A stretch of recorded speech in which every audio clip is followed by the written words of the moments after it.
kundo se Meetei giro Hindu giro kundo pareng luhong bada sijanari ba kundo pareng se Meetei aikhoi gira Hindu gira ba se wahang amoina hangjagya ba mayam ngasidi mayam da yamna lurabo wafung kasitang thamjage sawningba kayana sawjo mawalaude achumba asengba tabo haijabani kundo haiba kundo se Meetei aikhoina luhong bada sijanai ko ase Meetei gine na leirabane ba ase Hindu gi kundo se Hindu gi singi oina karamaina oidori bano Hindu Dharma da leiriba karamba Dharma gi luhong bada kundo se sijana gyaba aduk jamna Hindu Dharma da ngau ba taraga di luhong ma matamda Hindu Dharma da sijanari ba adugumba lei pareng do sijana biyo ba aikhoi Meetei gi kundo pareng se aikhoi Meetei gi lei kundo se lauraga kundo pareng sina Hindu Dharma da leiriba gaura singna kundo pareng sina luhong na yaba kundo se kadai dagi lai bano mayangi karamba laida kundo se sijana gyaba asina ina hangjaningi se gaura dharma gi karamba laida kundo se sijanai amadi gaura dharma da Hindu Dharma da kundo se karamba mafam da sijanage Hindu Dharma gi karamba jati gi luhong bada kundo pareng sina sijanage ai base wahang amoina hangjagya ba ko nakhoi sawningo taraga so sawjo ai kaisu khanjade karigino aikhoi di Meetei haiba Meetei se karino hojik malem da sak takpagi matamni nang na apamba dharma da chalu asi dharma amabu ninda tawbagi aikhoi da right leite nang apamba dharma chachabani adubu Meetei da na taisan birakanu gaura lining leiragadi gaura da phajana chatpiu gaura pathap ta chumna chatpiu Meetei lining da leiragana Meetei gi pathap ta chumna chatpiu gaura lining da leiraga Meetei nata gaura nata marak sarak ta leibigano afam se asi haijage hoi mafam dogi matung inna karigumba sijanaba taragasu tasengmangna haidokpiyo ba aikhoi di mafam sida mayang marakta leibanina asum sijanabani haina lalibado sengdok chawaba adu natana aikhoi mayang marakta leiribanina mayang janaba chatpani kaidobai mayang janaba chattori banwaba aduna kundo haise Meetei gira Hindu gira base hojik social media da thoga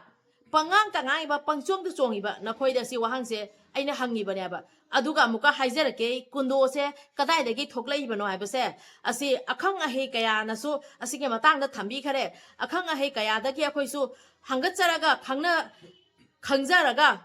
wafam se thamjarak pani ai amka haijarake ba ko ado noidani hairi se kundo se Meetei gira Hindu gira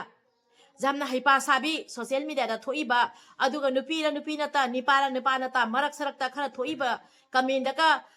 sindur bindi gi matang da comment toriba nipa aduga maido nupa haiba jadre ko nupa na te noise nipa ko nipa noidani hairiba se nakhoi comment tawroba kundo hairiba leirang kundo se Hindu gira Meetei gira asi ai wahang oina thambani poloi se Meetei aikhoi gini munna taro gaura lining da leiriba mayam na luhong bada sijanariba poloi do Meetei aikhoi gini khangaba akhoi karigi setri no abado adugi maram so haijara kyaba aduga poloi sigi aseng maming kari oirami poloi gi mamangda poloi sigi maming kari leiramge sijanariba nakhoi khangbaro poloi dogi mapanda saliba mayek to kari mayek no noi khangbaro hairo ne kari mayek no noi khangbra ba aduk jamna haipa sara social media thoga akhang ahe marak sarak to uba khara dona hekta aseng bane noina chongi bado aseng ba haurak pham do thigatluwa ba aseng ba haurak pham do thigatlu poloi se kari kauram ga ba Maharaj Bhaiga Chandra gi haktakta poloi se puthokhi bra adugi mamang dagi poloi se leirak bra hairo ba ado hojik ahalaman singna oza singna amadi hojik ibung ipa mayam amana poloi sida anoba semdin sajenba design hapchan ga noina yamna kanna haire ibse khangbra poloi da saliba mayek to khoi mayek ne ba poloi mapanda saliba mayek to khoi mayek yamna luraba yamna tangkhraba Meetei aikhoi gi mamal naidraba adugumba enat adugumba culture khangaba ibudo pakhang bagi mayek ni poloi mapanda salibado ado Meetei aikhoi na sijaninge adu yai ado akhoi na sijanadriba maram duna karigino adu su haijara kyaba aduna khangadabadi gaura lining da leiriba amani khakna social media da thoklaga piang pang ngang ibado hai pa sagano ko hai pa sagano khang da bata ragadi akhang a heida hangu ba poloi se kamba hak tak taki leikhi bano poloi se aha mada kanana sijanarami karamba mayang amana haibadi Meetei nataba atopa jati amana poloi se sijana gyaba hairo ne Meetei nataba karamba jati amana poloi se sijana gyaba poloi se Meetei aikhoi gi neba poloi apana sali bodo do pakhang bagi mayek neba aduga poloi se gi mingna kari kau gyabado khangabo hairo khoro poloi se gi ming kari kauri hairo raba nakoina aduk yam sijana ramaga poloi se karino khangdri kaigino aduga hekta haipa saraga luhongmada poloi setpadi gaura gini luhongmada poloi se kari gi setli no hana phajana wari wakhongdo thiu wari wakhongdo adu loiraga kona wado ngangau khangaba poloida anoba design hapsangano poloida anoba mayek semgano hoji jam kanna hairei base kari gino bido pakhang bagi mayek ni duga chali bodo khoi mayek ni poloi ma panda chali bodo poloi hai base Meetei aikhoi gi ni akhone sina da bagi maram su lei aduga no khoina toriba punamak Meetei aikhoi gi tamjaba ngaktani khangaba Meetei aikhoi di tamjaba ngaktani kari gumba poloi sina gaura gi oirama taragadi hindu lining gi oirama taragadi kaidobagi atopa jati amatana poloi se sina dribano hairo ne social media thoga haipa sabi mau amani khak thoklaga amadi nipara ta nupina ta marak sarak khara thoklaga yamna comment oibana khoi hairo aba poloi se Meetei nataba atopa karamba jati ne sina gyaba Bengali sijana bara Assamese sijana bara ha Bengali ne sijana bro Assamese sijana bro Marwari ne sijana bro Karbi Boro Dimasa Garu kanana sijana gyaba hairo aduno munna wakhan khallo Meetei haiba Meetei se karino wakhan khandau poloi apana saliba mayak to kari mayak no yengu khangaba poloi gi aming do khangning ma targadi comment taro natraga video gi aroi bada haira ke poloi se gi aming kari no aina luhong bada kok ta koyet yeli bada Meetei aikhoi gi ni ko adusu hindu lining gi ni hairak toroba ipa aibu hak ta toromi hairak toroba ha haipa sabi noi tani ne hairi se luhong bada kok ta koyet yeli bada Meetei aikhoi gi khangaba gaura lining da leigera eni lining da leiru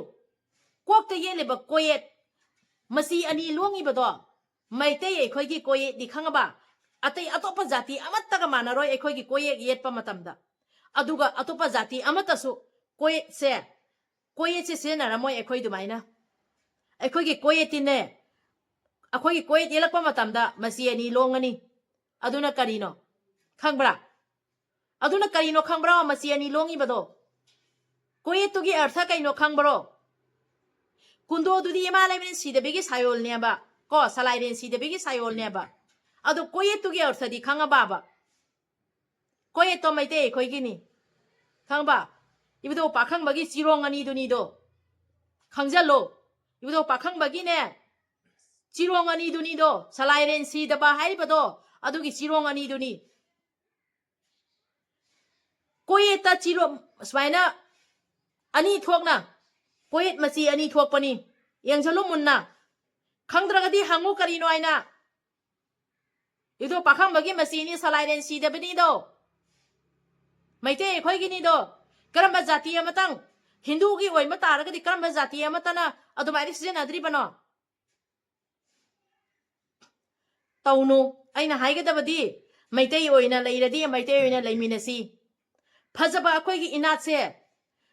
enat se kaino mayam da taksi khangaba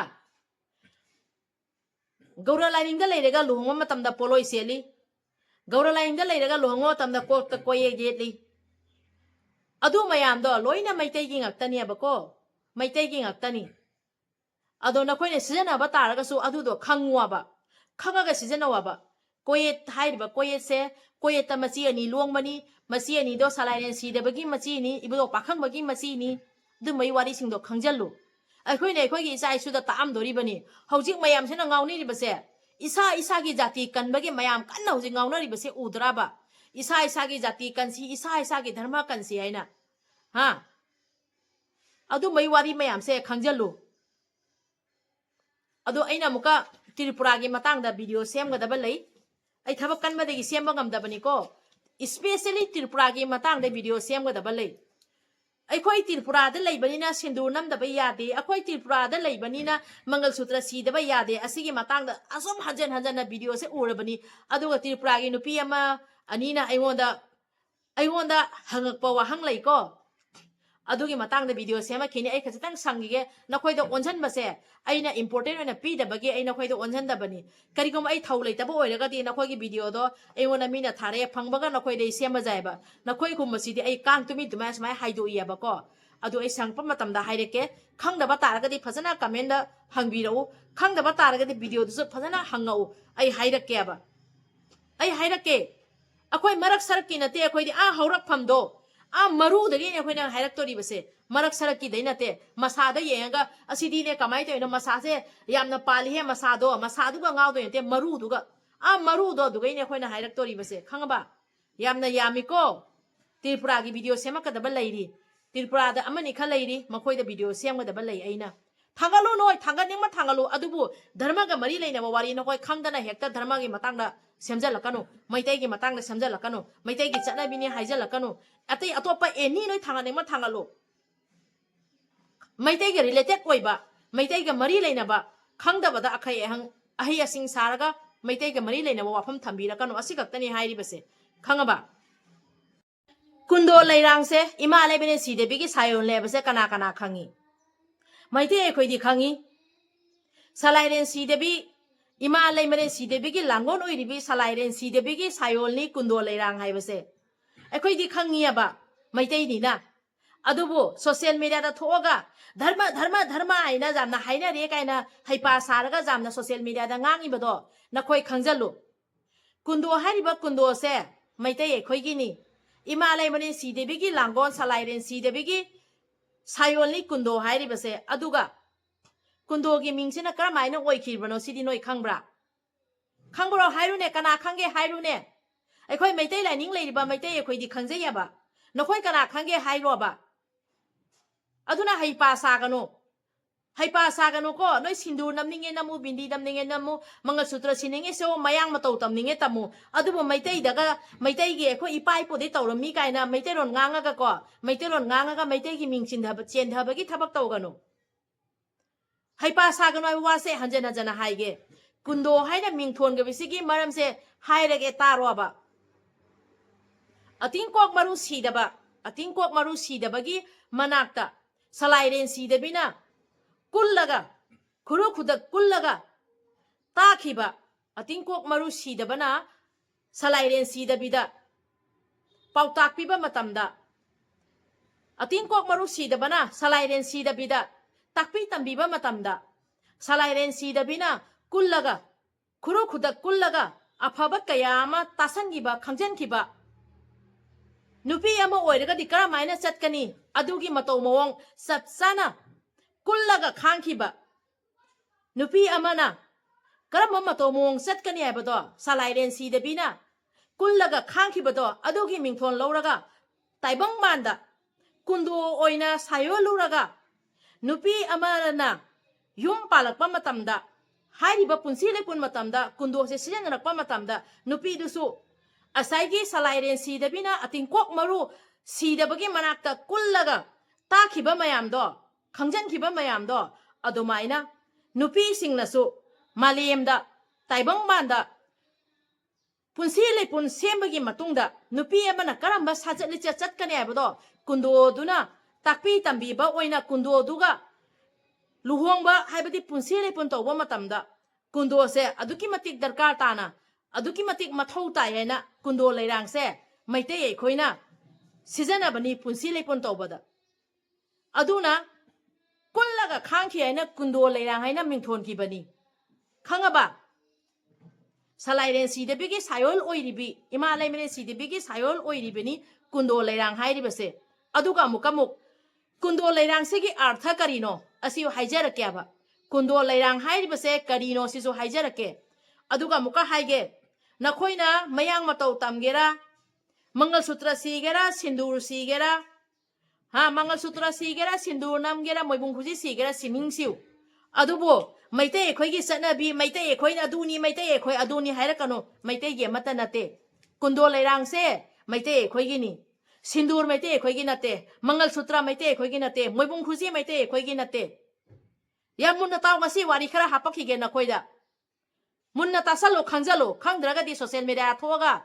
tawgano Meetei nat kansi Meetei lining kansi Meetei aikhoi se tungda kari ohegoni khango sija layongbi Sija layongbi aise kanano khangbra Meetei ra Meetei nata mayang ra mayang nata ha mitop ki matau yam tamjabi na khoideni hairi base sija layongbi aise kanano sindur thinbada kanna ngauri ngaida sindur hapa kanna ngauri ngaida sija layongbi aise kanano kawra bare ha ai haibira agya ba sindur hapa ta kawganu nongti gi sindur hapa hona leiro khangba sija layongbi se Maharaj Bhaiga Chandrana luhong bado sija layongbi kaubani the sija layongbi se kanano sija layongbi se Maharaj Bhaiga Chandrana luhongi ne ba magi luhongbagi matungda Maharani gi phamkari bane ba adu oiragadi adu ge amang the sija layongbi se kana oiramge ba adu ga muka yamna marui wa phamna Maharaj Bhaiga Chandrana sija layongbi luhongma matamda poloi sija na khia ba ko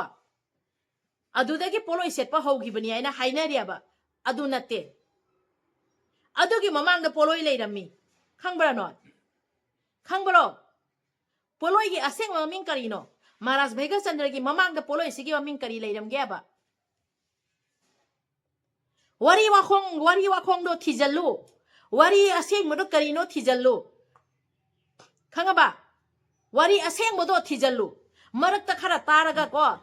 khara taraga hekta yadori banate hinjang se masu yam phajaine hinjang masu jam phajai hera yadoi ante hinjang do karamaina thongdori bano aha made hinjang se kari mathau tai adu hana khallu khangba ising sauraga chak hapchalo chak mulle akhoi dumai khangai du haira jagadra mai do karamaina hogot kani chak thongam daida mai se ana khuramaga karamaina chak thongani abado adu hana tammu adu oiraga ising hena burumung sauraga cheng hapa yabra yadabra adu hana khangu meruk hari bese kaino khangbra wari yam yami kona hairage hojikti Maharaj Bhaiga Chandra sigi matang da wari se hairage bako Maharaj Bhaiga Chandra na luhongi ba maming duni sija layongbi hairi base aduga sija layongbi se kanano Maharaj Bhaiga Chandra gi mamang da poloi sigi maming na kari kaurami mamang da soina haije khrabani video sigi loira pada adu haije rake poloi gi maming kari kauromge poloi gi mamang da poloi sigi maming se kari haina leirami poloi sina kona thoklakpani khango aduna social media da haipa sabi video singje yengu khangaba Meetei gi wari wa khong thijalu Meetei na pok puse sauthok chadro Meetei na pok puse laibak phaba natro lain tho khuramba phangi base ima leimene si debi khuramba phangi base laibak phaba natro ha ibudo margin khuramba phangba ka se ibudo wangbren khuramba phangi ba ibudo kabru khuramba phangi ba ibudo thangjing khuramba phangi base laibak phaba natabro salairen si da bai se kaino khangbro Meetei macha masu khangba ibudo pakhang bagi macha masu ni aikhoi se aikhoi gi ida cheli base ibudo pakhang bagi macha masu ni masak khango lai gi macha masu ni aikhoi se karamba jati amata na imung da lai thamaga lai ga leimina bangam ge ba karamba jati amana lai ga punna tumina bangam ge ba yam nanga kani ko yam nga kani mayang marak Meetei marak haigano enat kansi ijati kansi aikhoi ngasi dawa sindur namde aikhoi to khoro hojikti mito phalo sindur namna raktare fashion gi gahang hak nami se to oina re asida kanna aikhoi na ngaw le ragdi kamai taw dori bano fashion gi gahang tani namna re base sindur nam da ba yade aikhoi di sindur nam da ba yade ne sindur da kanna ngaw na lei dia bano celebrity afa mayam do mawang puro ba leina sindur nam de kai to baduna ha celebrity afa mayam do simoi sindur nam dia ba moi mawang puro ba sirabo adu tanate hojiti fashion gi ngak namninga namning da namdre aduda marak sarki sine hena nga gore sindur sangna namaga sindur tena namaga sindur namdradi sindur namadi aina tawnu Meetei haba Meetei se yamna phajabani isai suda Meetei haba Meetei se kaino taksi poloi gi aseng maming haijarage chanaw mayam asai dege ina haije ki bani poloi gi aseng maming do video loirak pada haijarake haina aduna hojikti video se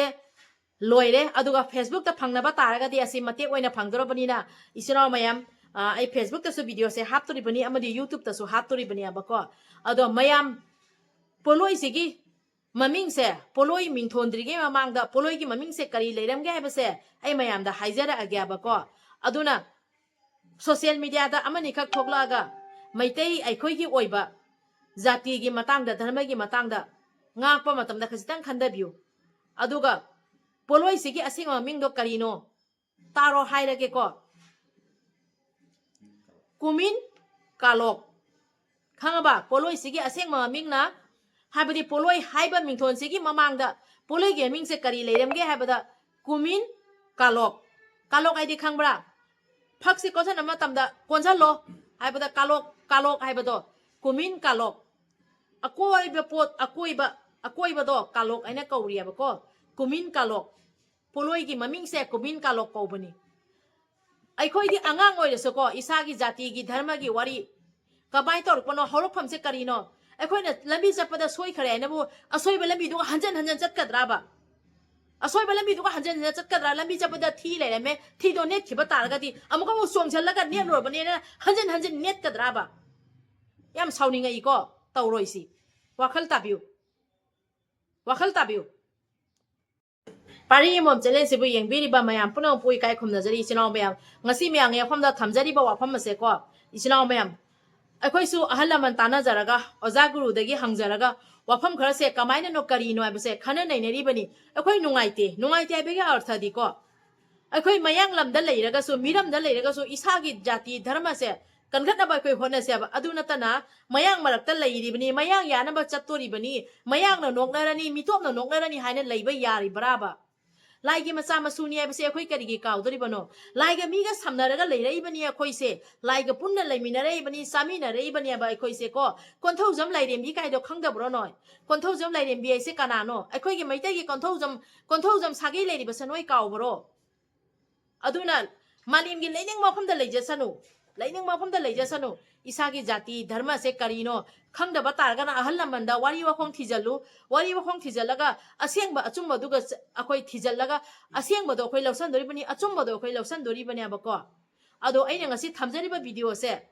isinaw mayam ahal laman mayam su jengam mani akhoi degi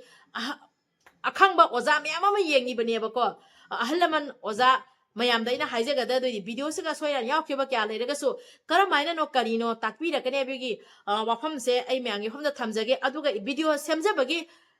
maramdi aina video semjabagi maramdi social media da hoji yamna kanna thoklaga Meetei gi dharma na Meetei dharma da yaudra Meetei gi chana pathap ta yaudra adugumba wafam khara Meetei da ne taisan base asi yam nungai tiaba hoji khudam oina sindur thinba mangal sutra siba moibung khuji siba gi yamna kanna viral chatnariaba aingonda yamna waraunari ko sindur thimnagi matangda hairi aina sindur thinba siwa Meetei gi natte abada karigi saudori banaba mangal sutra siba se Meetei gi natte abada karigi saudori banaba moibung khuji siba se Meetei gi natte abada karigi saudori banaba aduga haipa saraga akhoi ipai pu haktakte tawrai Meetei ni hai leiraga akhoi ipai pu na khoi si takpirami tawnu ipai pu dugi mamangda nabudogi haktakta Meetei tholakpa matamda kari leiramge abado adu thigatlo ado ahalaman myam punamakki afamda pari mom channel nei kok nonjari ahalaman lai guru ima mayam ma yengamgani aigi di mayamna ahalaman ibung yupa ima lai guru mayamna yamna lamjing bira pubi aduna aigi wafam sida soiran yaukhiba kya lerga su ahalaman singna takpira kane bagi thaja boju thamjari aduga soiran yaukhiba kya lerga so ngakpi waina pari mom channel la yengbiri ba mayam punamakki afamda ikok nonjari adubu angang sing haipa sariba mau masa kharana tawreiba na khoidedi haiba na teko aigi ahalaman aibu takpi tamiriba oja singi afamda asoiran yaukhiba kya lerga so ngakpi waina pari mom channel la ikok nonjari